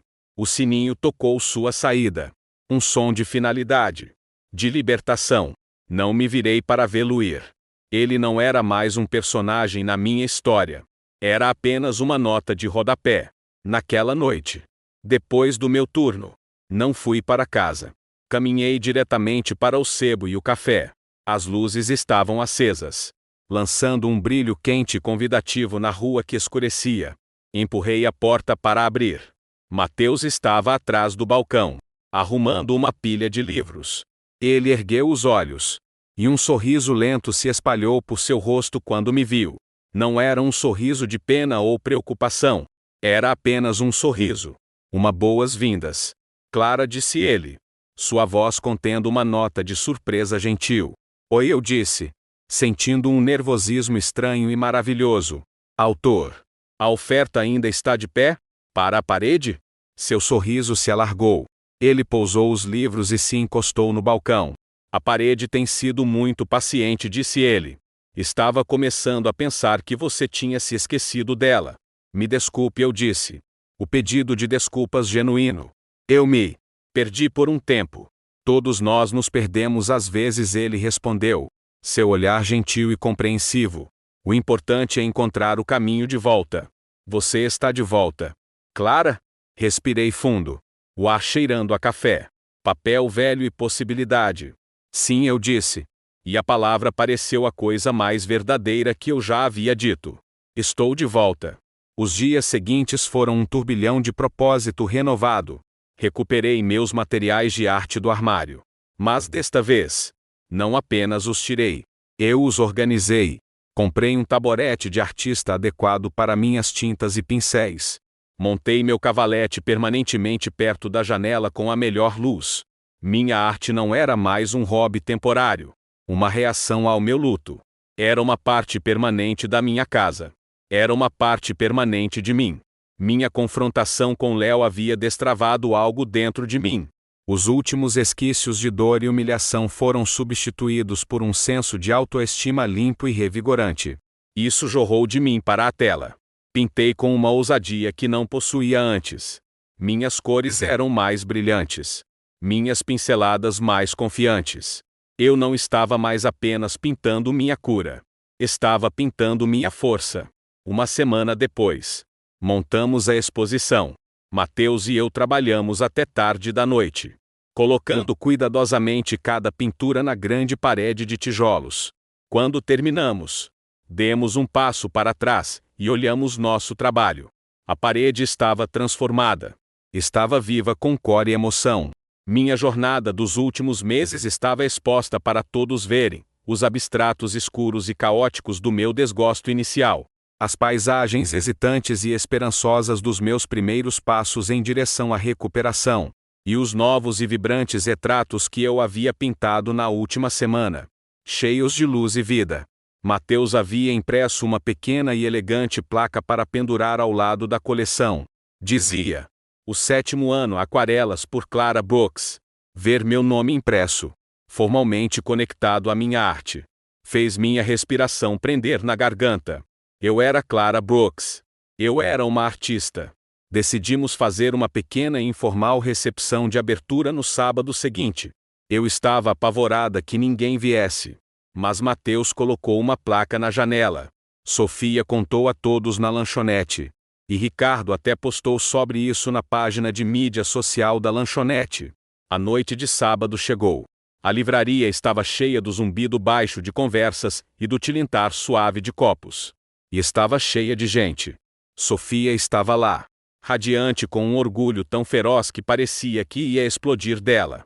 Ricardo estava lá, parecendo desajeitado, mas impressionado, de camisa e gravata. Meus clientes de sempre da lanchonete estavam lá, vagando de pintura em pintura.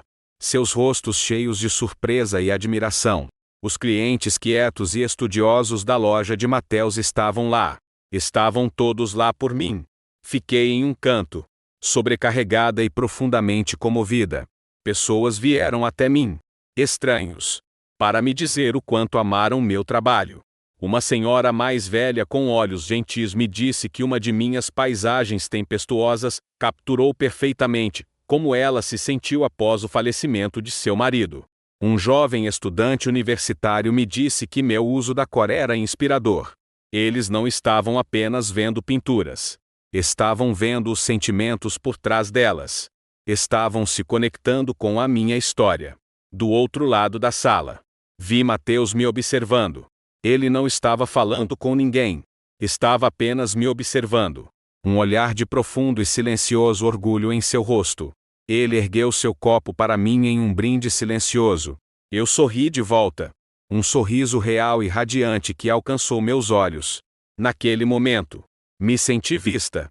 Me senti valorizada. Me senti inteira. Mais tarde, depois que a multidão começou a diminuir, encontrei-me ao lado dele, olhando para a parede. Você fez isso, Clara, disse ele suavemente. É incrível. Nós fizemos isso, eu o corrigi. Eu não poderia ter feito sem você. Eu só segurei a escada, disse ele com um encolher de ombros autodepreciativo. Você fez toda a escalada. Ficamos em um silêncio confortável, ombro a ombro, olhando para as pinturas. Um pequeno ponto vermelho estava colado na moldura de uma de minhas peças mais recentes, um retrato vibrante e ensolarado de Sofia rindo. Você vendeu uma, sussurrei, minha voz cheia de admiração. 3. Na verdade, disse ele, apontando outros 2 pontos vermelhos que eu não havia notado. Aquela senhora simpática que adora mistérios comprou a tempestuosa. Lágrimas brotaram em meus olhos. Mas pela primeira vez em muito tempo. Eram lágrimas de pura e inalterada alegria. Quando os últimos convidados partiram, deixando apenas nós dois na loja silenciosa e pacífica, Mateus se virou para mim. O que vem agora? Clara Brooks? Ele perguntou. Olhei para as pinturas na parede. A crônica do meu coração partido e da minha reconstrução lenta e meticulosa. Pensei nos 7 anos que passei nas sombras, acreditando que meu valor estava atrelado ao sonho de outra pessoa. E pensei no futuro. Uma tela em branco, esperando por mim. Eu não sei, eu disse honestamente. E pela primeira vez na minha vida. Isso parece emocionante. Ele sorriu. Tenho a sensação de que vai ser lindo. Ele deu um passo mais perto. E sua mão encontrou a minha. Seus dedos se entrelaçaram nos meus. Uma conexão simples, quente e maravilhosamente sólida. Não era um gesto de posse ou necessidade. Era um gesto de parceria, de igualdade. Caminhamos até a grande janela da frente da loja e olhamos para a rua tranquila da nossa pequena cidade. As luzes de Curitiba piscavam sob um céu claro e estrelado. Não era mais uma jaula ou um lugar de memórias dolorosas. Era apenas lar. Meu lar. Pensei, brevemente, em Leo. Imaginei-o em sua vida grande e chique com sua noiva linda e rica. Não senti raiva, nem amargura. Não senti nada, exceto um senso distante e silencioso de gratidão. Sua traição, por mais cruel e devastadora que tenha sido, foi um presente. Despedaçou minha vida tão completamente que me forçou a construir uma nova, uma melhor, a partir dos escombros. Ele, inadvertidamente, me libertou. Encostei minha cabeça no ombro de Mateus, olhando meu reflexo no vidro escuro. A mulher que me olhava de volta não era a mesma garota que chorou por um bolo quebrado no chão da cozinha. Seus olhos não estavam cheios de desgosto. Estavam cheios de tinta e luz. A força silenciosa e inabalável de uma mulher que finalmente, de verdade, se encontrou. O 7º ano não havia sido o fim. Havia sido o começo.